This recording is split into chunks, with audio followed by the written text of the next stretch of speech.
Hey guys, welcome back to the channel. And oh lord, I really thought they were gonna follow the same concept from the last three quests, but they really upped it in the fourth one. Now you have two parts, and each part has 14 fights. You're gonna do 28 fights in one quest.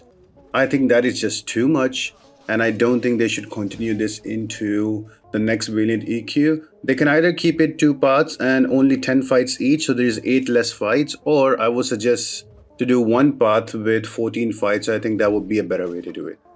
Anyway, let's look at what were the paths and what were my planning for them.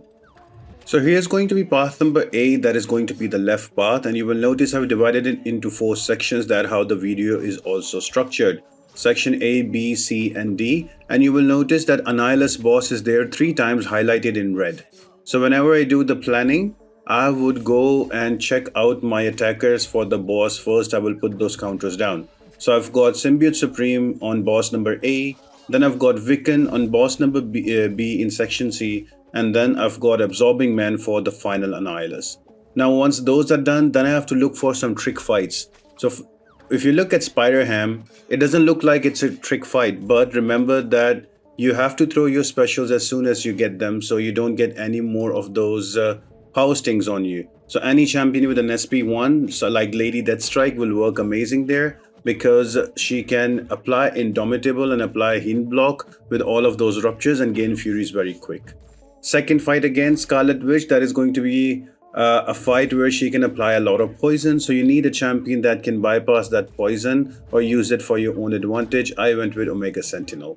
And in the same way, there's Immortal Abomination in section B, and there's also Spider-Man Supreme where you need a miss counter. So I went with Guillotine 2099 and Ironheart. So those are the tricky fights for section 1. So I hope this helps. Let's jump into path B. So moving on to path B, again 4 sections and all 3 of the boss are highlighted. So I went with the same counters again. So I went with Symbiote Supreme for Wiccan for Annihilus number 1, Wiccan for Annihilus number 2, and Absorbing Man for Annihilus number 3. And after that, I looked for some potential pitfall fights. So remember, Spider-Ham and Scarlet Witch is going to be the same. So you need a champion that can apply a lot of debuffs and throw that SP1 quick for Spider-Ham. And for Scarlet Witch, you need a champion that can persevere against the poison. Now having those out of the way, the next fight I can look at is section B. That is going to be a Morning Star. So you need a bleed immune there. The other fights are quite straightforward to deal with. Remember, there's a Nebula. I used a Warlock there. Don't use a Warlock. Use a non-robotic champion because Nebula can be annoying against robots. And then you have Professor X, so you need somebody that has a counter to miss. So I went in with an Ironheart. So those were my selection of champions against Path A and also Path B.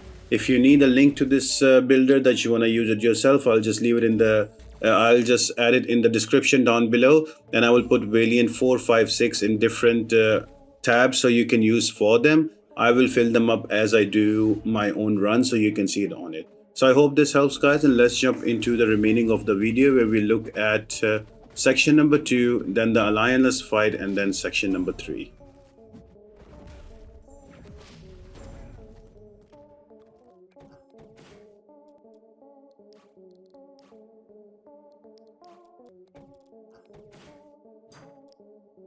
Now I am using 7-star rank 3, rank 4, rank 2 champions because I'm trying to get this done very quick instead of using my 6-star or 5-star champions. But if you have those and want to use them, by all means you can use them. Make sure to boost because these fights can be annoying. Speaking of annoying fights, there is a Spider-Man Supreme right here and you need a counter for miss. So make sure when you use the planner, you do it right and you assign a counter with a weight, otherwise it becomes quite annoying to deal with. I've used my trusty Ironheart. Another thing you notice that my health bar started at only 34%. That is because when you change your champions at the portal, your health is not brought back to full. You go in with the same health that you came out with from the previous fight. So that's why you have to be careful. Next up is going to be an Abomination Immortal. Now he has all of those poisons, so you have to make sure on the planning phase you do get a champion that can bypass those poisons and they will help you out. Don't worry about about heal blocking him because the nodes here require you to heal block the opponent. So whenever they will try to heal during the heal block, you are going to get those furies. Abomination Immortal will get a lot of those poisons anyway, and that will cause him to get heal block because of Indomitable, and you will get those puries very, very quick. So yeah, that is for path number. This is for path number A on the left side. Now, if you're going on the right side, there is a different set of champions. I'm not going to show all of them to keep the video short, but if you look in the top right section, you will notice that it shows you all the champions of path B as well. Now, talking about the potential pitfalls or the difficult champions that can be on path A and path B, while you're looking at the top right of the screen, let's look at them. So the first one is going to be your Supreme Spidey on path A, where you need a counter for him. Then the second one is going to be your Abomination Immortal. You will need a Poison Immune champion for him. And if you look at path B, there is Black Widow Clairvoyant, Black Widow Deadly Origin, and Morning Star. So a potential pitfall there can be the Morning Star, where you need a bleed immune. So make sure you take care about that. Anyway, if you follow the planner that I gave you in the beginning of the video, that is going to help you look at all of that and plan super well. Then after that, you are going to go into a portal, and after the portal, you're going to come out again with 3 more fights followed by the boss. So let's check that out. Another thing you need to take care about with Black Widow Clairvoyant, because she's going to reduce your ability to accuracy, so your parries might not stick in the beginning. So you have to like really play slow and make sure you only attack when your parry sticks, otherwise you're going to get a lot of damage, and she does a lot of crit to take away your health. So section 2 done, moving on to section 3. And just picking up again some 3 tech champions. So here you need to take care. There is going to be an Ultron Classic, and he evades after every little while. So you need a champion that can easily either apply debuffs for that Indomitable heal block, or you can armor break the opponent so the heal block is applied with the node, or straight up there's a heal block. I am just using a Shuri here because she's a bit tanky, and also she will gain those Furies super quick with the SP1 crits. They will take on Ultron Classic very quick, so I don't have to really deal with the evade that much. Next up is Sigil Witch and Falcon. So path A does not have any potential pitfall champions, only the first one, that was Ultron, you had to take care about. Now if you look at path B, there are 2 champions that can be annoying if you don't bring in the right champions for them. Top right of the screen, check out, there is Jack-o'-lantern, and there is also Sandman, and there is also Count Nefaria. Now for Count Nefaria, you will need a champion that does more of physical damage than your magical or energy damage, because he has a lot of resistance against that, so that fight will take long for no reason, so just be wary about that. And then there is Sandman. He has a bunch of immunities, so make sure you bring a champion that with a debuff that there is no immunity on Sandman. So those are the potential 2 or 3 pitfalls you have to look at, both in path A and both on path B. And then after that, there is going to be a portal, and you can take you have to take down your Annihilus, that is going to be boss number B. Now third fight on path number A is going to be a Falcon Hawking Taurus. Now I'm going to use this fight to heal up, because he applies a lot of non-damaging debuffs, and I run 3x3 willpower, so I'm trying to just gain some of my health back. So that is one thing you can do on this fight, I guess, if you want to heal up a little bit. So that is going to help you out. I'm just simply building up to my SP2 once my battery is at 100, so he does not gain power. And with the big armor break, I will apply that huge heal block, and from now I am just going to gain all those furies as soon as the region goes up. And yeah, even the armor break is quite strong, and that does quite a bit of damage. And before we know it, we have Falcon Hawking Taurus down and dead, ending up with a big SP1 or SP2 rather. And here he goes.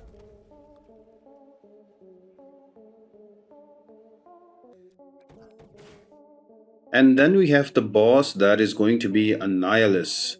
Now for this one, we are going to pick in Wiccan. Now there are other options as well that you can use. I used Wiccan because I can literally just Fate Seal him, and then that's going to neutralize him, and that's going to help me keep the Unstoppables away. I do make a lot of mistakes, to be honest. I have to dash back and then use my medium, light, medium to get that to get the neutralize going, but it took me quite a while, but I was able to do that in the end. Now I can freely parry him even if he applies stifle on me, and if his unstoppable goes up, it will not affect me because that will be neutralized. But remember, there is a node here that stops nullify and fate seal. So nullify and fate seal champions are not going to be the best against Annihilus, but anything else like neutralize, stagger will work against him. So if we can remove his cosmic rod, it can work. If he cannot remove his cosmic rod, try to get a neutralize in, so whenever he tries to go unstoppable, he cannot, and you can kill him out. So what I'm trying to do, once I have my neutralize up, just 4 hit combos into an SP1. That gives me a prolonger version of the Fate Seal, and that helps me out take down Annihilus. Again, I barely got him down. Annihilus is just like an annoying defender anyway, but that's why it's very important for you to plan for all 3 of those bosses in the beginning, as I showed you with the planner. So make sure you plan it right, so by the time you get here you don't have to restart your run, because it's super annoying to restart your runs again. And for the last Annihilus boss, I have my trusty Absorbing Man, so he's gonna work out super well. So here we are trying to get this dude down, keeping up that neutralize on him, and easily can parry. Don't have to worry about the unstoppable with the stifle even. And here we are, last 4 hits into an SP1. That should be enough to take him down. I did lose a lot of health, so that is going to be as I go into the next section, the last 3 fights before the last boss. So here we are, section number 3. If you look at the top right corner, let's talk about both path A and B. So path A is going to have your Unstoppable Colossus, followed by Massacre, and then Captain America World War II.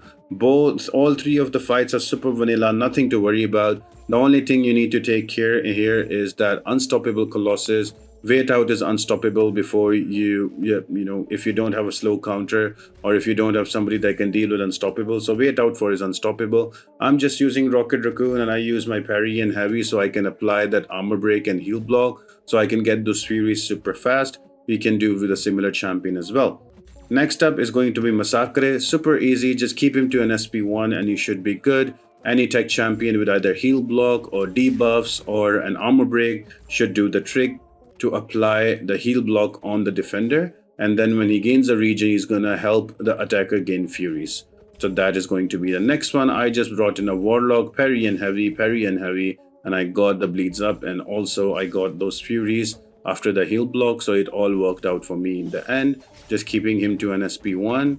There you go. Now whenever he's heal block, whenever he's getting that regen, I'm gaining furies, and that helps me kill him faster. And the third one here is going to Captain America World War II. Again, simple, easy, vanilla fight, nothing to worry about. On the other hand, if you talk about path B, that is a bit difficult, because there you have a Nebula. So remember, there is a lot of robot champions in the tech class. Do not take a robot champion against Nebula, otherwise you're going to have a problem, because as soon as you hit her once or twice or 3 times in the block, she's going to start getting those charges. And when for every charge, she's going to reduce the ability accuracy of the attacking robot by 20%. So even if she has 2 shock charges, your ability accuracy is reduced by 40%. So that's going to be a problem. So very important for Nebula, do not take in a robot champion. If you're not what I am referring to, look on the top right of the screen. I'm giving you both A and Path B defenders. And then there's Professor X. So for that one, you will need a champion that can bypass miss. So I did that one with an Ironheart. So yeah, once I had my tracking up, it was an easy fight. But remember that these potential pitfall fights, you have to bring in the right champion.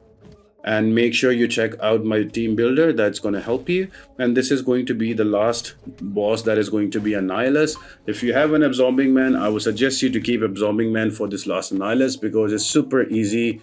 Absorbing Man makes a piece of cake of Annihilus. All you need to do is to be in your Uru form and get to an SP3 and throw that out, and that will give you a critical. And from there is just heavy and your basic attack. Don't worry about the unstoppable. That's going to be removed very quick. So I hope you guys enjoyed this video. Let me know about the format if you liked it, and should I continue for 5 and 6, and I'll see you on the next video. Bye.